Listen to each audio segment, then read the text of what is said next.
Section 9.4 is on symmetry. Symmetry refers to taking a part of a shape and having it look similar to the original. There are two kinds of symmetry that we are going to talk about. Rotational symmetry. Rotational symmetry is where you take an object and if you turn it either clockwise or counterclockwise, it looks exactly the same as it did originally before you turned it. You see rotational symmetry in a lot of puzzle pieces that are for children because there are different ways that you can put the puzzle piece into the toy. For example, shape sorting toys. You have shapes where you can put, if you had the shape of a hexagon, you could rotate the hexagon 6 different ways to get the piece into the toy, which allows children many different options. There isn't just one right answer. It causes less stress, it makes them less frustrated, and less likely to throw the toy across the room. Another kind of reflection or of symmetry that we are going to talk about is reflectional symmetry. Reflectional symmetry has to do with within the shape itself that you can draw a line that creates a mirror image on either side. That line that you would draw down the middle is called the line of symmetry. The point that you would rotate around when you rotate an object, the point, usually it's the center of the object, but not always, that point is called the point of symmetry. So rotational symmetry means that you can turn it and it looks the same as it did originally. And reflectional symmetry is where you would draw a line through the center and it would be a mirror image, not just equal halves, but an actual mirror image on either side.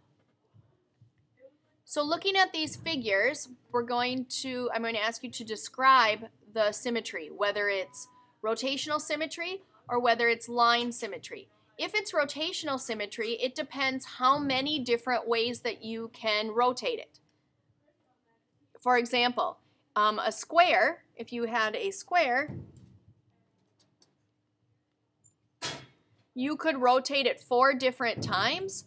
And since going all the way around is 360, you would take 360 divided by 4, and its angle of rotation would be 90 degrees. You could rotate it 90, and then another 90 would give you 180, and then another 90 would give you 270. And the last one obviously would be the 360. So there's 1, 2, 3, 4 ways that you can rotate a square and have it look identical.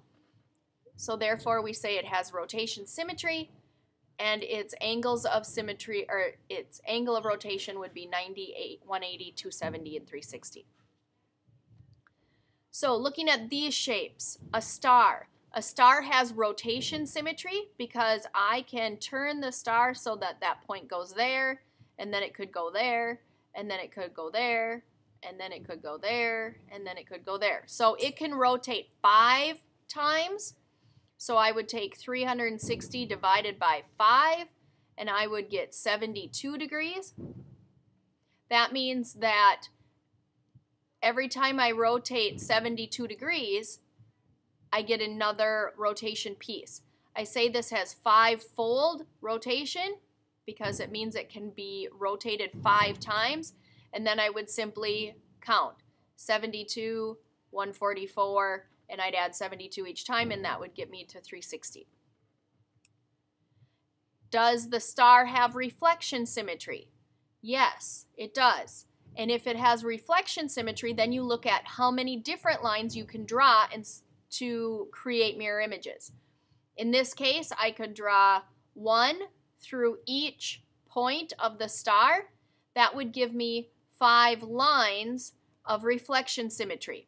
So it has 5 folds of rotation symmetry and 5 lines of reflection symmetry. They will not always match. You won't always get the same number of rotations as you do the number of reflections. A star is unique in that way.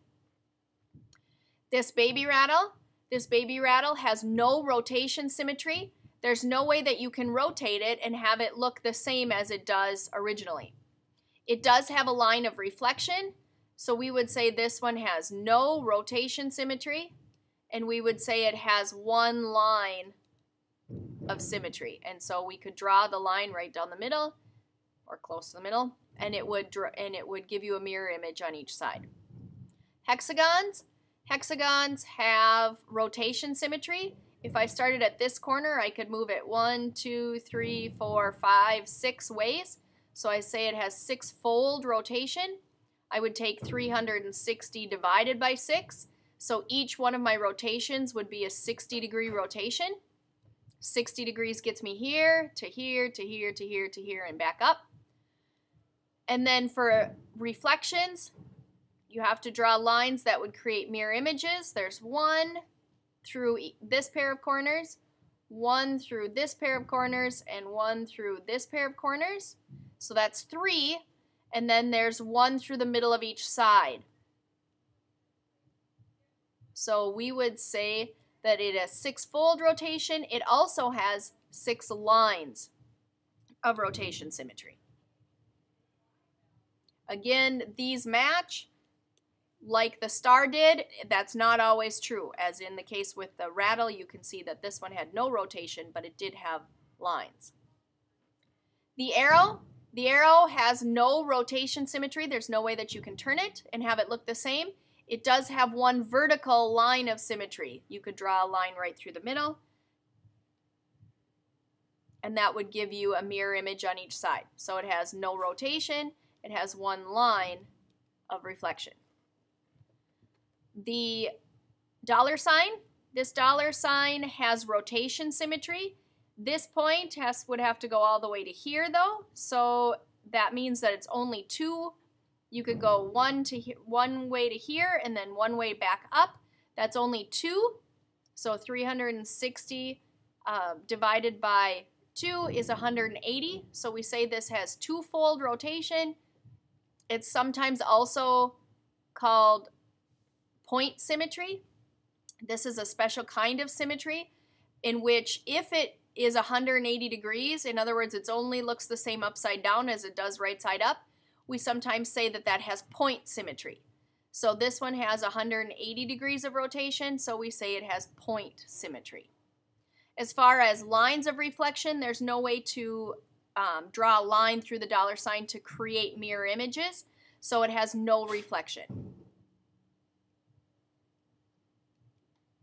The last one, the blocks. If you're not looking at the letters, if you're just looking at the cubes themselves, the cubes have rotation and reflection because they're square sides. So you can rotate them and they look the same, and you can draw lines through them and they are the same. If you look at the letters themselves, the letters also and numbers sometimes also have rotation symmetry or reflection symmetry. The letter A here has reflection symmetry. I can draw a line down the middle and it creates a mirror image on each side.